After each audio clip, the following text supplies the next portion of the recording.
Hey, what's up, everybody? Corey here again. Glad to be back with you another day and doing our usual thing here, cruising around while we talk guitars and rock and roll. To keep our series going on why guitarists love or why guitarists hate certain players, today we're going to talk about why guitarists love Jimmy Page. On the surface, this may seem just super obvious. Because Led Zeppelin was Led Zeppelin. Obviously that plays a role. Nobody's arguing that. The fact is, they created some of the defining music of a generation, and you can't undersell that. That's early metal. When you look back and listen to songs like, A Whole Lot of Love, What Is and What Should Never Be, that's metal. That's just metal 15, 20 years before people were used to what became metal. Just like what is metal today makes what was metal in the 80s feel like soft rock and adult contemporary. Sucks, but that's just kind of the way metal has worked for its life. But Jimmy Page, man. Jimmy is one of my very favorite players of all time. His ability to craft licks that make you want to just immediately grab a guitar and figure out what in the hell is that guy doing. That's a huge, I almost said turn on. That's not the right phrase. But that's something I really like in a player. I love hearing something and thinking, man, I got to know how to play that. That was cool. And Jimmy's got that. He's got it in spades.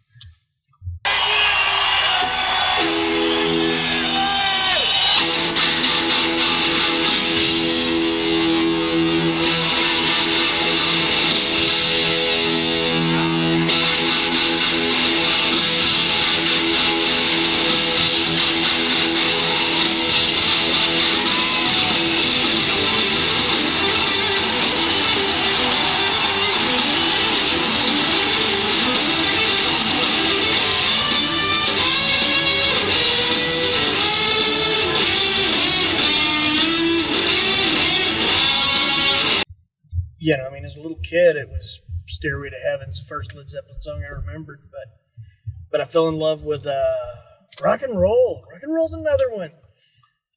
But Jimmy had something that not everybody had. At that time, all of those big players had some blues in their style, and Jimmy was no exception. A lot of blues there. But Jimmy also had a lot of rock and roll, separate from the blues. Like he wasn't afraid to get a little experimental with things. Like pulling out a violin bow, for example. Page brought to the table intellect. He brought intellect to rock and roll. And I feel like that is something that good rock needs more. And I'm not just talking about in the prog rock world. All rock. You need that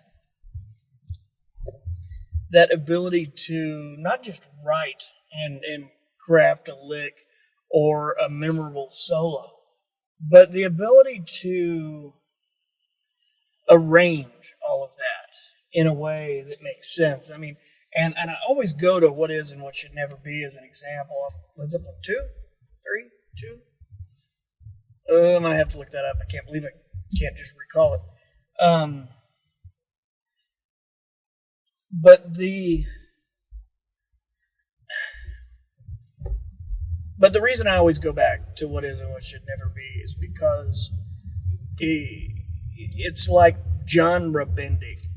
You have the really mellow lead-ins, and at a certain point, it just goes straight metal.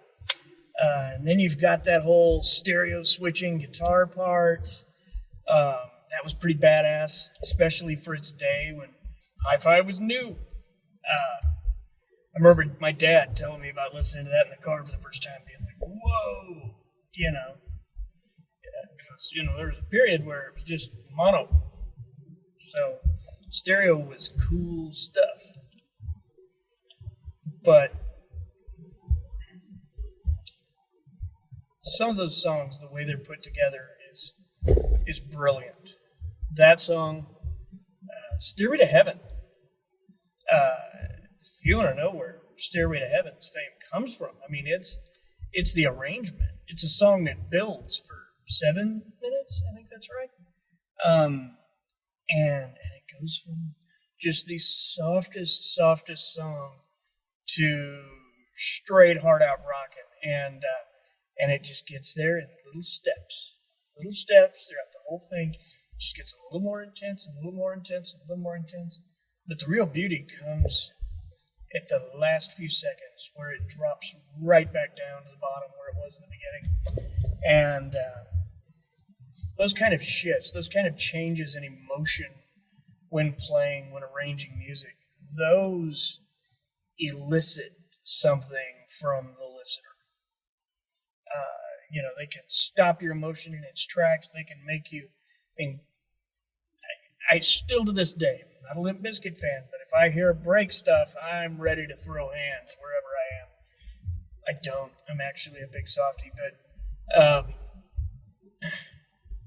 it makes me feel like, by God, I should. There's something that there's an important role that emotion plays in the likability of any song, album, music, television show, movie, book. It's the nature of art. It's not just the nature of rock and roll guitar.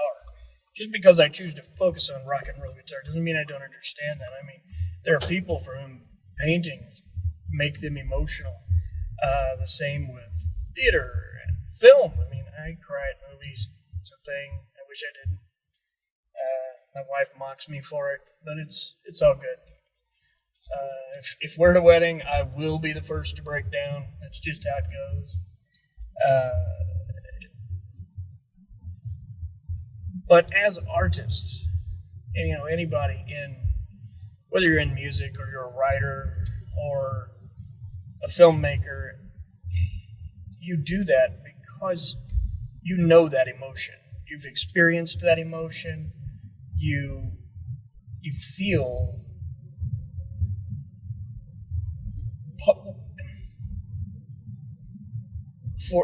for those people, part of experiencing art is feeling it in your heart and in your head. And to me, Jimmy Page knew how to make that happen.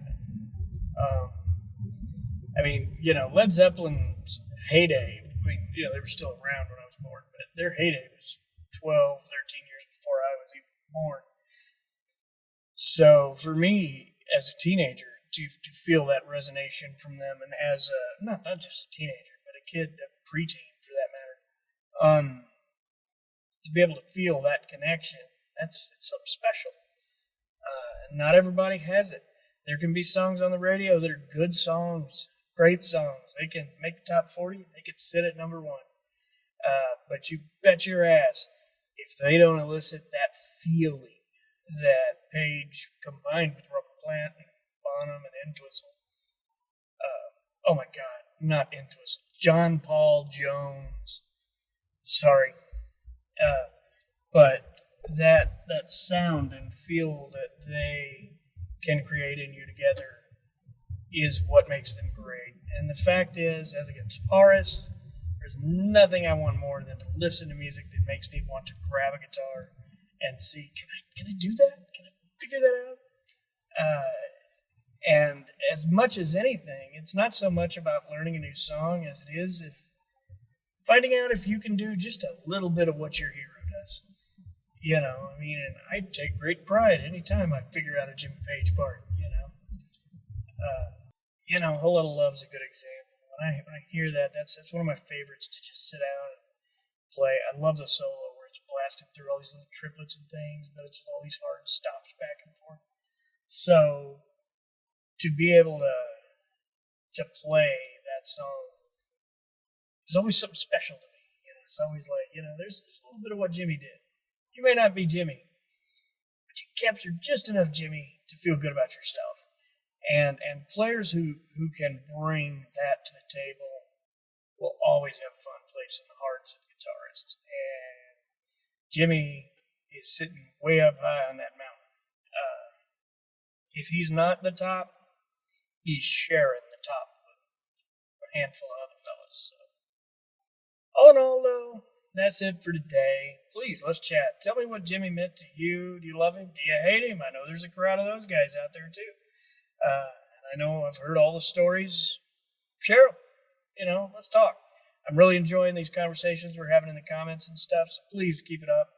Like, share, all those things really help us and help grow this channel and put these videos in front of more and more people. So if you don't mind, thank you. I really appreciate it. But otherwise, that's it for today. Hopefully you'll see this before Christmas. So I hope you and yours have a wonderful Christmas. Take some time, spend it with whoever you can see. It's a different world right now. And just appreciate the season and remember all those people who aren't seeing the end of it this year. And be grateful to be one of them who is.